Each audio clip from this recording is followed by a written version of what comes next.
Zaida Braganzova is a lady that lived during World War II in the Ukraine.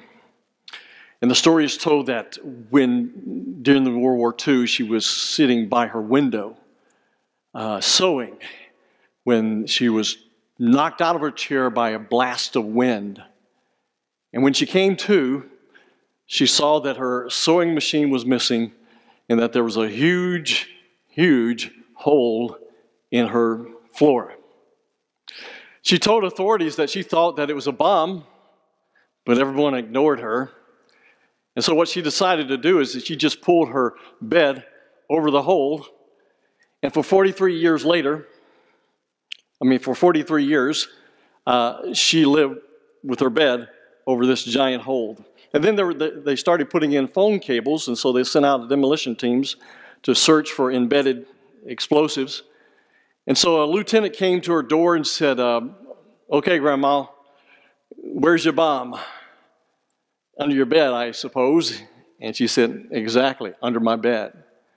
And sure enough, they discovered that there was a 500-pound bomb under her floor. After evacuating 2,000 people from that building and the surrounding building, they detonated that bomb, and of course, she got a new apartment. You know, there are a lot of people today, including Christians, who live with a bomb under their bed, so to speak. Other people go around and act as if everything's fine, but for them, there's a bomb under their bed that is in their lives. There's a deep hurt, a very deep scar, perhaps a seething anger, and people live with that. And as I said, they go through life, and everybody else around them, it's status quo. It's business as usual. But for these people, it's not. And no one is safe until that bomb is uncovered and basically detonated.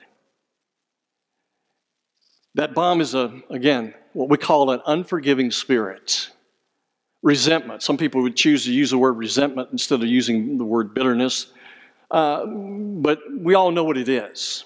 And I suspect every one of us has been there at some point in their lives where they've come to a place, and perhaps more than once, where somebody said something, somebody did something, and you were offended by it, I was offended by it, whatever, and we carried this resentment.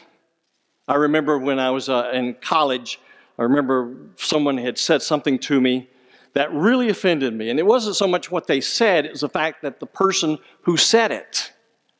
And I was offended by that. And I deeply wanted that person to like me. And so, when I was in college, as some of you know, I was a professional presser. I worked in the dry cleaners. And I pressed clothes. That's why my wife is fortunate. She doesn't have to press any of my clothes. I press all of my clothes most of the time, because I don't want anybody pressing my clothes but me. But when I was working as a presser during this time when this offense came, now you got to get the picture here. They put you back in this room, this hot room, 120-something degrees. You've got fans drawing air in and out, but it's still hot. It doesn't matter how you look at it. And I've got this ironing board, but this ironing board is kind of a round thing, and you put your garments on that. And down below me, at my hands, I've got one button that brings down the top of, there's another thing that comes down on top of it. And then there are two levers on top of that. One lever is for the pressure on the garment. The second one is for the steam. And you learn how much pressure you should put on a certain garment. But if there are, other garments that are more stubborn, you come down a bit harder. But when I was back in that room, contemplating this offense. And of course, I'm thinking about all the things I wanted to say to this person. I want to put them right. I wanted to give them a piece of my mind that they could ill afford to lose. And the more I would think about it, when I bring that lever down and I'd hit those two levers, boom! Finally, until I went to that person and said, "If I've offended you, I need to apologize." And even though when I did that, I got both barrels back at me, Nonetheless, I said, no, I'm sorry. And et cetera, et cetera. An offense has a life of its own. It has a blinding power, especially if we allow that to turn into an unforgiving spirit. Listen, when we fail to forgive, and I know this is going to raise questions, but when we fail to forgive, regardless of what has happened to us, we lose. We're going to answer some of those questions you're going to have about, what about if they don't do this? And we will answer those questions. But when we don't forgive, when we have an unforgiving spirit, we lose. Let me tell you why. Number one, bitterness is poisonous to the soul and to the body of man. To the soul, because it bleaches the Spirit's power in our lives away. It grieves the Holy Spirit, to say it another way. But not only that, it affects us physically. Dr. S.I. Macmillan, in his book, None of These Diseases, goes into, and I highly recommend this book, goes into how all different emotions will impact us physically. An unforgiving spirit is poisonous. You see, it's not about what you eat so much as what eats you. In Acts chapter 8, verse 23, it says, "For I see that you are in the gall of bitterness and in the bondage of iniquity." The word gall there, koli, is a word which means poison. It's poisonous. The famous physiologist John Hunter knew what anger and bitterness could do to his heart when he said, "The first scoundrel that gets me angry will kill me." And you know about what's interesting about that man who made that statement? That's exactly what happened to him. One time in a board meeting, somebody got him angry, and he just was inflamed. Fell dead of a heart attack.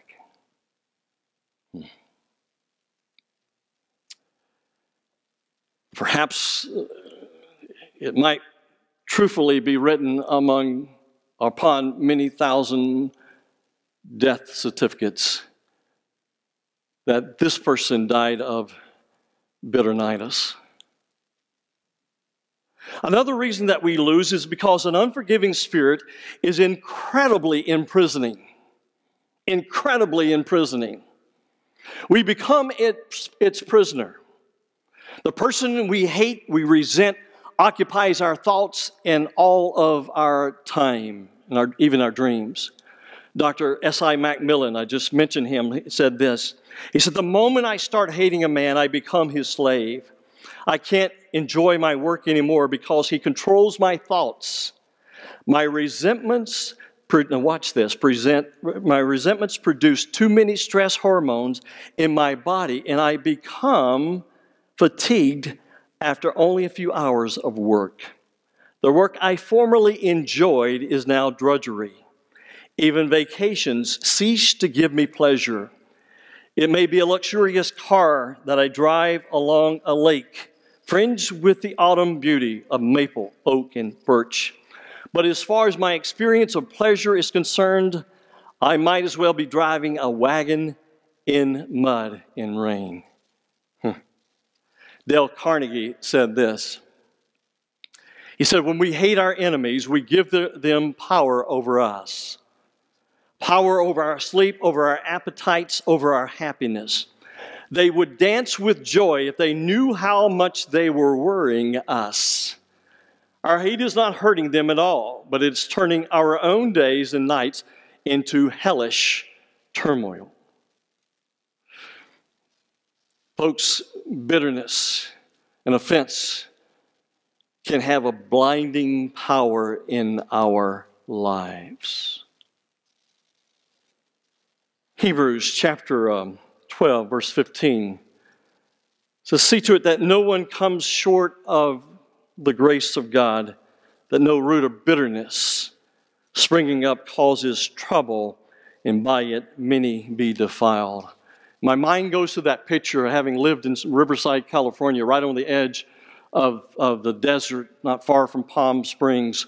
And we often had weeds, and you would pull these weeds, and they would just keep coming. I remember one weed particularly that was kind of off the beaten path, and I remember seeing it one time and just thought, well, I'll get it later. And then next time I think about it, I come back and I see it, and it's grown from here up to here. And I thought, well, I'll just pull it out. But I couldn't.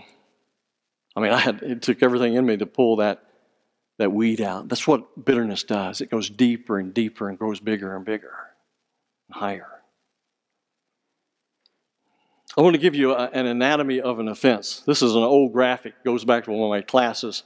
But it really gives you really the progression of what happens when we are hurt. And it shows you how different emotions linger.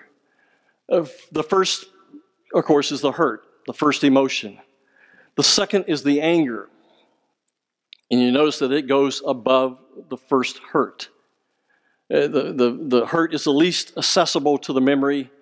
The second becomes the next. And then the last is revengefulness. And that's the most accessible to the memory. That's what happens with our emotions. The Apostle Paul talked about this essentially. He didn't put it like this, but he put it very similar to this. Go with me to Ephesians chapter 4. Ephesians chapter 4. And we want to look at verse 26. It's a verse that talks about anger. Now, we're not talking directly about anger, but we're talking about that which can come and will come from anger. And in verse 26, it says, be angry and yet do not sin. Let's stop right there. Be angry. And you know, the first time you read this, and I know many of you have read this before, but perhaps the first time you can recall that you read this, and what do you do? You look in the margin to see if there's an alternate translation, because you think, God's telling us, Paul's telling us to be angry? Is that right? Is that correct? But you know, there are different things that arouse our emotions, right? That will arouse our anger. Sometimes it's at a perceived injured love. Sometimes it's at a perceived injustice that happens to us. And then there are other times that arousal will come from selfish reasons, right? And so what is he saying here? What is the Apostle Paul saying here? Well, let's look at it. Let's put the magnifying glass on this, because as you're going to see later on, he basically kind of gives us that graph that we just saw. In verse 26, when it says, be angry, this is what we, in many Greek scholars, believe is a permissive imperative. A permissive imperative could better be translated, when you become angry. It's a command, when you become angry. So again, there are different things that will arouse us to anger. The arousal of anger is not wrong or sinful. We understand that, right? We get that, right? But then he goes on to say, and do not sin. When you become angry, do not sin. Now, again, the Greek text brings out the color here. The phrase, again, do not sin, is a present tense with a negative. It simply means this. When you see a present tense with a negative in the original text, it means stop doing what you're doing. Throws in a negative, it means stop doing that which you've been doing. Okay? So, here you put it together, it is saying, when you become angry, stop doing what you have always been doing, what you've been doing lately, we might say. Also, the phrases, don't let the sun go down on your anger and do not give the devil opportunity, are both very similar constructions in terms of the Greek text, the syntax. So, the idea again is stop letting the sun go down on your anger and stop letting or giving the devil opportunity. Now, a couple of more things we need to look at. In that same verse, there are two words. Well, one word is for anger, two words basically for anger. But we would have to ask the question, are these the same words? And the answer is no, they're not. The first one is orge, which simply means that which is the arousal of anger. It's what I call the run-of-the-mill, basic, your vanilla form of anger. It's when we become angry. But the next word, parargismos, is an intensified form of the first word. Par gives the idea of on top of. And so what it really means, it means that of being, having bitter anger, being bitter, or of a state of mind concerning anger. Some translations translate this word wrath. So let me put it all together for you, okay? This is my translation of the original text, basically, adding my own emphasis. I think we have it there. When you become angry, stop sinning by letting the sun go down on your bitterness. And thus, stop giving the devil opportunity to produce bitterness in your heart. He's saying that when there is the arousal of anger, the potential for bitterness, don't give into it. Don't cave into it. Unfortunately, we often do. And so, what is he talking about in this whole context? He's saying that when you become angry, and it remains there, it turns into bitterness. And so that's why he says, stop letting the sun go down on your, not anger, but bitterness. See, anger must be short-lived. You can't allow it to continue on and on and on. Like I shared with you earlier, as I was in that press room, and I think about it, and I'd hit those levers, and you can't let that happen. And the person who goes to sleep with anger will wake up in the morning frustrated and irritated, and the first thought on his mind or her mind will be that offense, that hurt, that person. And in many cases, they'll be thinking about how to get even with them. Perhaps you heard about the man who was in the hospital and his doctor came to him and told him that he did indeed have rabies. And immediately he asked somebody for a pencil and a pad of paper, and he began to write feverishly. And the doctor said, well, look, there's a cure for this. You're not going to die. He thought he was writing his last will and testament. He said, you don't have to write your last will. And he says, well, I'm not writing my last will. I'm making a list of all those I'm going to bite.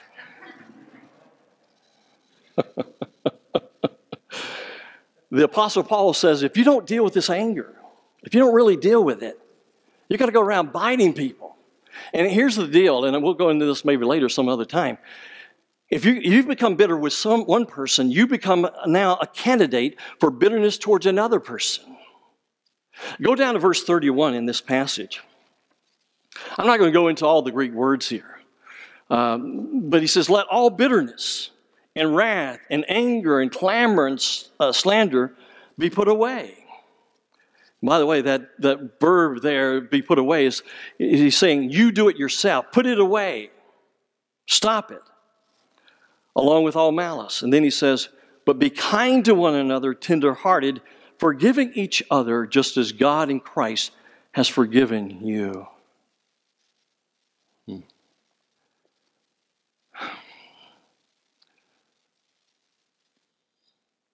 All of this comes as a result of an offense.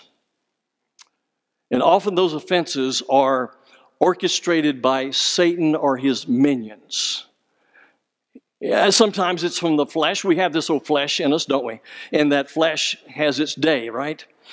But also, Satan loves to bring division. He loves to bring division in a marriage, in a family, even in a church.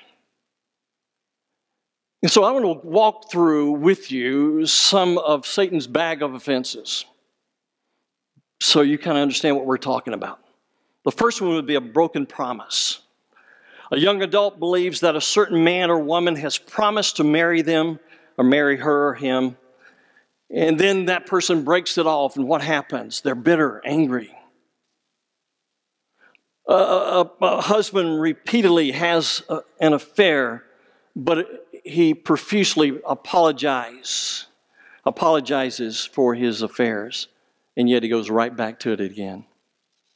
A parent commits to a weekly activity with their child, but every time that scheduled event or activity comes around, they have, quote, more important priorities. A father promises to bring home his paycheck, but repeatedly spends a large portion at the bar on payday. A housewife promises to curb her spending habit, but repeatedly runs up credit card bills. A boss repeatedly promises a raise or a perk, which doesn't materialize. A friend who promised to pay you back keeps reneging on his loan. Broken promises are part of Satan's arsenal and certainly his bag of offenses.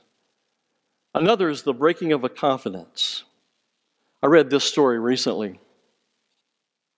A young man told his pastor about his struggle with homosexuality. He thought his frank talk would be confidential. But just a few weeks later, the pastor in the pulpit said this: "Recently, a young man in our church shared his own struggle with homosexual tendencies." The boy said he shared enough that anyone would know, who he was talking about. And he said rumors began, and of course he left the church. Here's another one. An expectation not met. Satan's third bag of offenses is that of someone not meeting their expectations. We often put expectations on people without their agreeing. We think we want them to be this for us, we want them to do this for us, and they don't. And then we get angry. Now, they didn't agree to that expectation that we put on them, but nonetheless, we made them a prisoner of our expectations. And some of you perhaps live as a prisoner of other people's expectations. That's not good either. I shared last week about R.T. Kendall, who's a pastor in England, London, England, who went to this church that had these great expositors of the Word of God, preachers. And he said when he got there, he had a person there that he viewed as a surrogate father, and he wanted that person to mentor. Well, essentially, that person turned on him. And he said the anger was overwhelming. Why? Well, part of it's because he had this expectation. Maybe somebody we're really counting on has let us down, and we're angry. The fourth would be false accusations. When one is falsely accused, it really stings and it goes deep. For example, a teenage girl motivated by jealousy falsely accuses a boy of something he didn't do. When he denies it, the two families wind up in a feud over what is the truth. And the offense shatters their relationships, the family's relationships, forever. At times, the rupture of a false accusation can run so deep that reconciliation seems impossible. 4, or 5, I should say, emotional or physical abuse. This is one of Satan's great tools. I don't know how many times over the years I've counseled with people who have been either sexually or abused or verbally, emotionally abused. And those people grow up with a seething anger and a self-hatred that is constant. And they live the rest of their lives dealing with that. That can cause a lot of pain. I think Satan's a great tool. And here's the last. Personal rejection. I could conclude all of these by saying each one has an element of perceived rejection, if not real rejection. But this would include also many other things, slander and gossip, anything that would cause a person to not feel accepted. Now, listen to this. When a person feels rejected, perceives rejection, they don't think it through, they just feel it down in their soul, their heart. When they perceive that, they will produce, or I should say what will grow out of that will be that of either anger and or depression. Now, let me say something about that depression.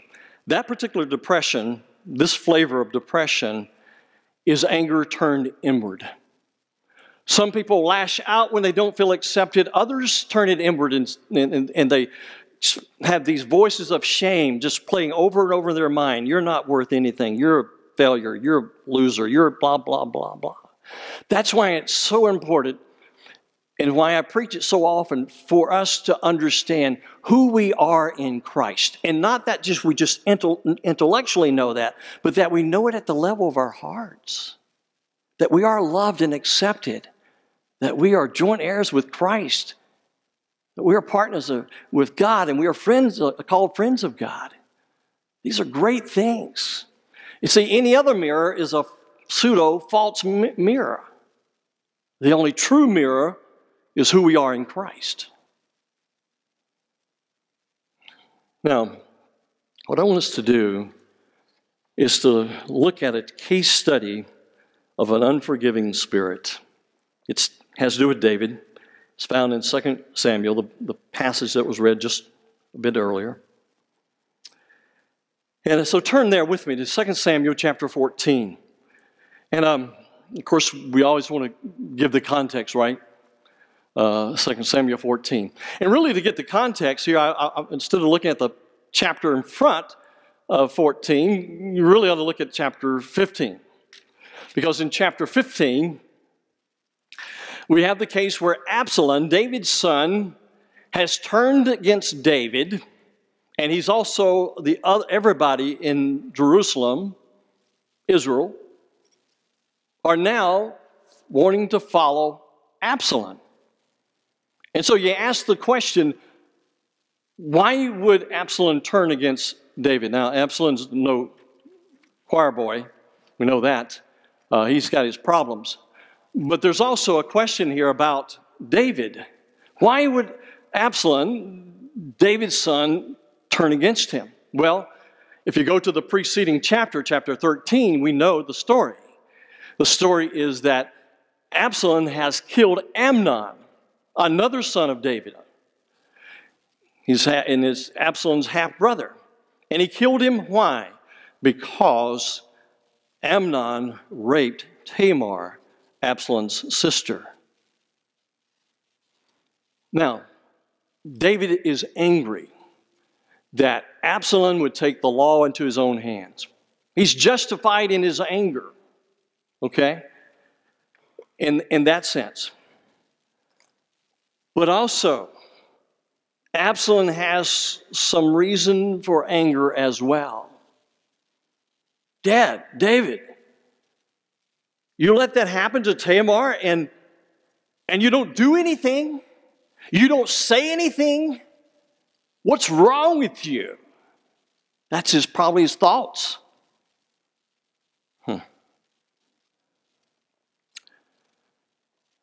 Well, in this chapter, in chapter 14, Joab, David's commander of his army, tries to convince David that he needs to reconcile with Absalom. You see, after Absalom killed Amnon, David's resentment began to go for days and then months, and months turned into years, and he's seething. He's resentful. And Absalom has been banished from the presence of David. And so Joab comes up with a scheme, a plan, a game plan. I suspect that Joab at times has tried to say something to David about this need to reconcile with his son. And as you read on over, you'll see that Absalom was dying to see his father. And probably when Joab mentioned to David about this, David probably said, don't bring that up to me. And so he comes up, he finds someone, and he sends this lady in to basically share a parable that she gives as if it's real truth. It's reality. Let's begin reading in verse 1. It says, now Joab, the son of Zeruiah, perceived that the king's heart was inclined towards Absalom. So Joab sent to Tekoa and brought a wise woman from there and said to her, please pretend to be a mourner and put on your mourning garments now. And do not anoint yourself with oil, but be like a woman who has been mourning for the dead many days. And then go to the king and speak to him in this manner. So Joab put the words in her mouth. Joab put the words in her mouth. Now, some scholars believe that this passage is a passage that speaks of David and Absalom being reconciled. The chapter concludes with that happening. But that's far from what this chapter is about. It's amazing. People ought to just read the chapter. David, here, in fact, it says here that David's heart was inclined towards Absalom. I tried to check that out in the Hebrew and see if there was anything special inside that word. It just simply means he had his thoughts. He thought about Absalom. And so people immediately assumed that he was missing Absalom. Probably so. Probably so. Probably deep down inside there were the warm waters of love. But I want to tell you, those waters were iced over with anger and bitterness and resentment. And so what happens? And by the way, you meet a bitter person, you'll find someone who has erected walls that are designed to protect them as far as their own resentment. And these walls of internalized anger and mistrust have deep foundations to support a well-insulated fortress of bitterness, resentment. Proverbs 18, verse 19 says, a brother offended is harder to be won than a strong city, and contentions are like the bars of a citadel. What was Solomon saying? Solomon was saying that it was far easier to conquer a castle than to be reconciled to an offending brother. He's saying, he said, think about those barred gates of a castle and how hard it is to penetrate those gates. And he's saying it's just as difficult to re-enter the life of a brother who has been, or sister who has been offended. An offense has a blinding power. I like the study of medieval times and of medieval cities, and I like medieval movies. And there's a city called Rottenburg, Germany. It's a medieval city. It stands to this day, has walls that circle the city. You can walk on those walls, walk around those walls. And even if you go there today, they will show you that when the gates are closed at night, the only way that you can enter a gate, or I should say enter into the city, is through a manhole on the side of one of those walls. Just big enough for you to crawl through. And you won't crawl through it until you can present your identification papers. And that's how they monitor the city. That's how one enters late at night. You see, a person who is struggling with resentment, who's allowed resentment to take its toll, and who lives and cherishes that, is like that city. That's how he operates. An offended brother builds high walls to make certain no enemy combatant penetrates his or her pain. Only information or people that affirm his or her pain are allowed into the fortress of their lives. The manhole is carefully monitored, making sure that no one challenges his right or her right for having resentment or bitterness, unforgiving spirit. The pain is too great to allow someone to get very close. Listen, sometimes facts are ignored, information twisted, reality rationalized away in order to justify that unforgiving spirit. And the offense becomes the all-encompassing center of a person's life and motivation. I'm going to suggest to you that's what happened with David. Probably the reason that Joab had used this insidious means of trying to get David's attention, try to get him to reconcile with Absalom, was probably because David said, no, I won't talk about it. And so what happens? Well, in verses 4 through 11, we see the pretender's parable. And basically she comes to him and she says, O king, my 2 sons were out in the field fighting, and one of them killed the other. And now all my family, they want me to give this one living to them and have him executed. But she says, if I allow that to happen, I won't have anybody else. And my husband's name and legacy is gone. There's no chance for that. And David says, don't worry about it. I'll take care of it. I'll protect him. And she says, listen, I'll take the blame for it. I'll take the responsibility for it. If you'll just do this. He says, don't worry about it. Anybody gives you a problem, send them to me. They won't bother you anymore. And she keeps on saying, oh, you're so wonderful. You're so great, David. You're so wise. And then finally she says, please swear to me by God that you won't let any harm come to my son. He said, I vow by God. And at this point, it's deja vu.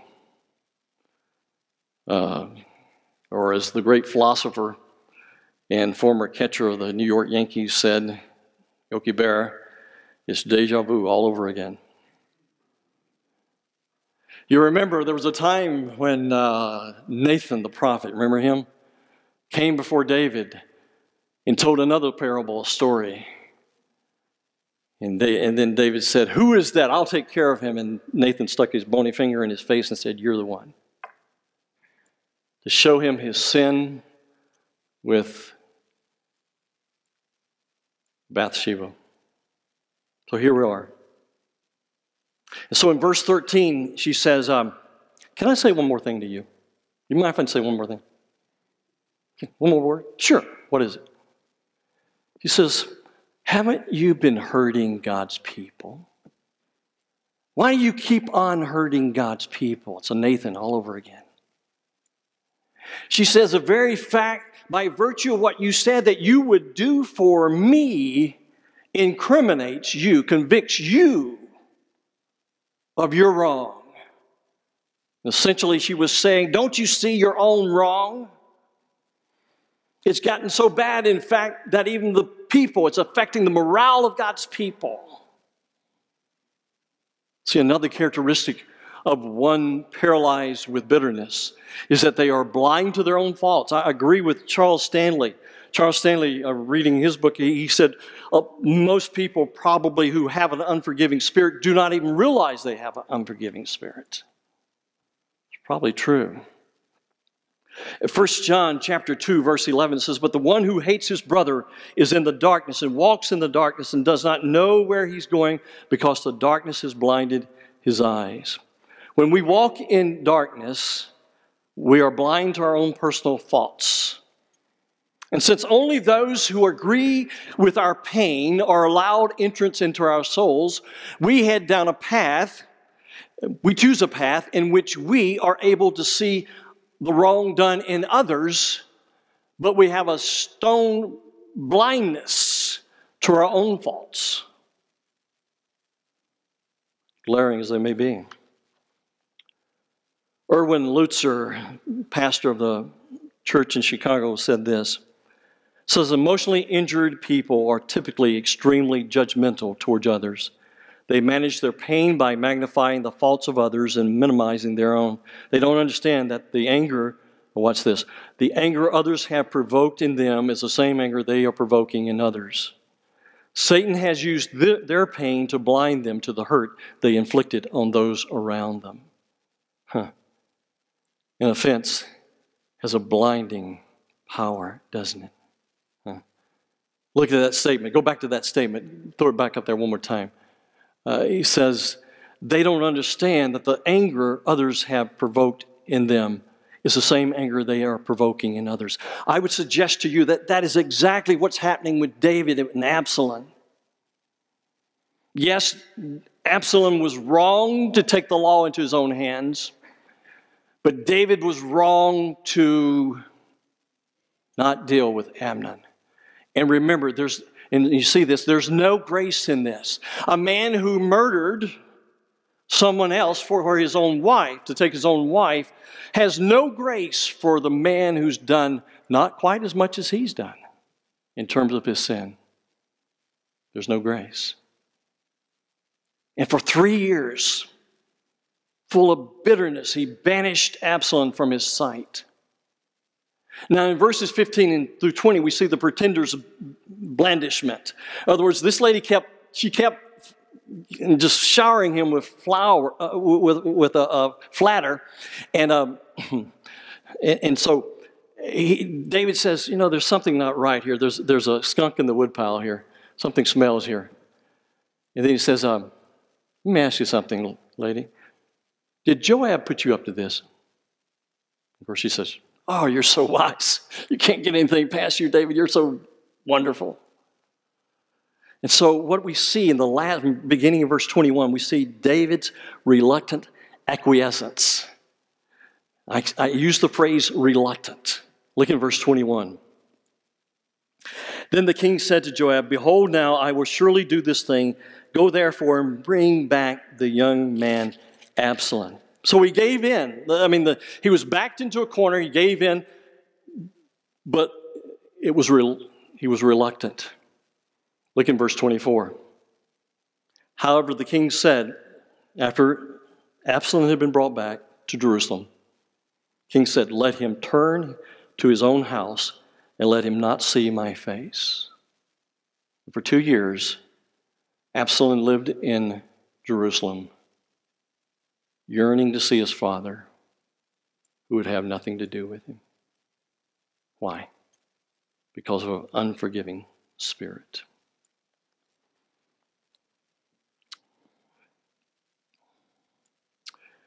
There was no forgiveness. There was a root of bitterness that grew and grew and grew. And yes, at the end of the chapter, finally, again, David acquiesces to Joab's request. And they meet. But you have to ask the question,